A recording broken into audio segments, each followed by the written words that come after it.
Dear ladies and gentlemen, first and foremost, I would like to thank you for all the congratulations with regard to our 10th anniversary. We have published a special booklet which has all the different areas of our activities described there. I believe that will be interesting for you. Thank you very much for congratulations one more time. So many interesting thoughts have been mentioned here, and I want to reiterate them. I just would like to touch on some special issues. The Turkic Council, just for comparison, with the other Eurasian councils, is quite a new one, quite a recent one. The main reason, of this is that the Turkic nations are mainly in the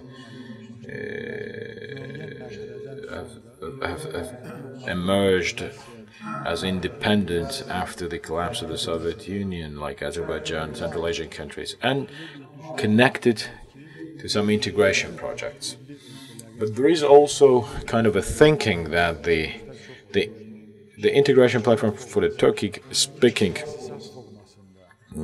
countries should have been established, but as an institution which would have the parliamentary part, or parliamentary assembly part, and then the integration on the level of ministers, then integration on the level of experts, the academia, the historical heritage studies, and so on. So, forming of different institutions showed that there's been a need for that.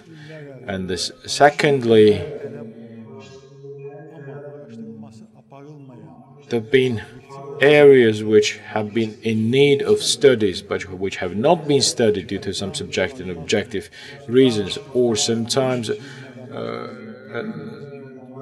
some special activities in the history which would play a role of some barriers for such studies to happen, a kind of a Soviet citizenship issue and so on. So in order to fill in those gaps, now we take some endeavors in order to cover those with different historical studies and so on.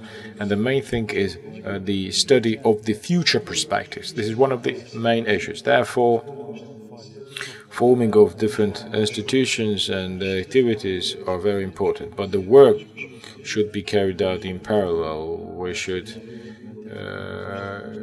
study our past, present, and future and have our proposals. The Turkic Council is an interesting organization.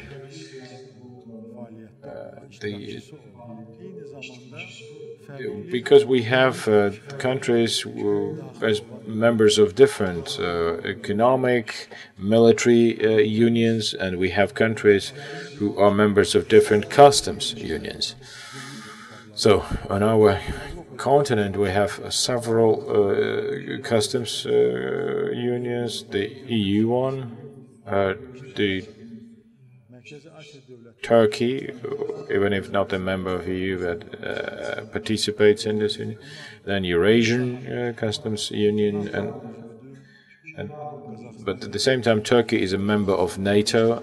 Kazakhstan and Kyrgyzstan are members of the collective defense agreement. Then they are at the same time the members of the Turkic Council. So, and having all these different institutions, they sometimes have some misunderstandings. I wouldn't call them conflicts, but they have some issues with the potential of conflict. But despite all of this, with the help of the Turkic Council, they cooperate and they try to continue their cooperation at their maximum force through different areas. It is important. Why? And Arslan Malim has mentioned this. There used to be the bipolar world, then a single polar world, has turned into a single polar world, and the international law in some cases does not work. and it depends on the interpretation. This law depends on the interpretation of different great powers. Wherever priorities are, they are interpreted in that way. Where the conflicts arise, not on the territories of the big powers, but on the territory of the third countries. In the modern world, they call it a bipolar country, or it could be called also chaos, or could be called the replacement of the word globalization by regionalization, so-called. The main thing is that the states which are close to those polos, how they behave, how they protect their independence and territorial integrity. We sometimes hear that to protect a territorial integrity, you need to have a nuclear power. Why? Because we can see states who voluntarily gave up their nuclear power faced the conflicting issues on their territory after a couple of decades. But there are some other countries which got rid of their nuclear power but could keep their independence. But nobody guarantees that it will continue like that. Therefore,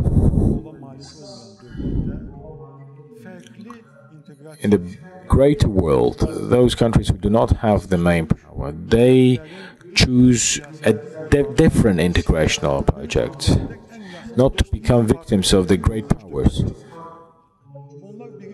Even if in the membership of the councils, those great powers are members. Because they may have good traits, but if they act on behalf of some other great power, the smaller countries are thrown to the margins afterwards. So therefore, having such four integrational platforms where there are no great powers, where there is no dictation, no blackmailing, let's call it. Instead, we have the mutually beneficial cooperation, which is not built just on a plan, as in other institutions, that in 3 years' time we will have this cooperation, we have to reach this one, and in 5 years we have to reach that, and so on. When the situation is mature, when interests come together, then integration becomes deeper. And the format of this Turkic Council is based on these interests.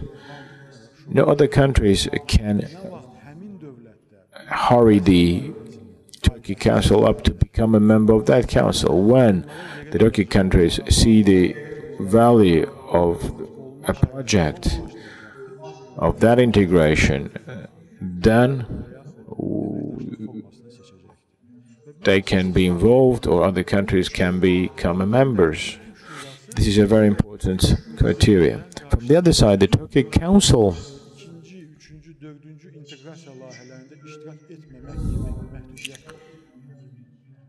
does not limit the member states to participate in other third, fourth, or fifth integration projects. So any country can participate in any integration project that they think is a priority for their country. For example, Azerbaijan is not a member of any military political union or customs union, and in the future perspective, we don't have this intention. We declare this. But the path that the Mr. President and us has chosen is to continue the cooperation in the format with the third and the fourth directions, in different directions. So our principles with the countries which are not the members of the think tanks sometimes overlap, which will turn into a new phenomenon in globalization, maybe, that the countries which are not the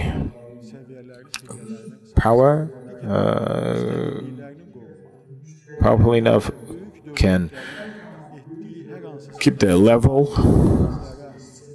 maintain their independence, and will put them in a strong position to refuse those projects which are against their national interests and join to the projects which are in line with the independence and territorial integrity and national interests of that country. It sounds very simple, but unfortunately in the modern world, such normal things sometimes become into emergencies, because greater powers, greater countries have such bad conflicts between each other. They try to collect partners, like you are either with us or against us. But the Turkic Council has a different approach, which is against that principle and has a more constructive principle built on. We have obligations assumed in the Turkic Council to study the potential or the so-called transport capacity or potential of our countries. Turkish Kazakhstan goes in our center. In the framework of the AIDA Center, they were here, and every 2-3 months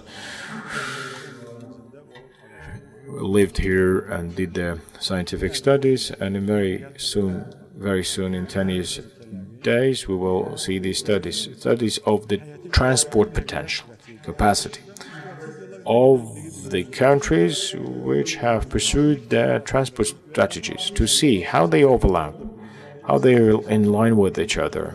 And we will have the presentation, I think, of that endeavor in the second session. I believe that you will stay here for the second session. So you will see they studied to what extent these capacities are synchronized, what parts of those projects fall on our territories, and that we can use this for our own interests. And I believe in this event and in the future events, as a secretary of the Turkic Council, we will ensure the implementation of the mutual projects. I would like to thank you.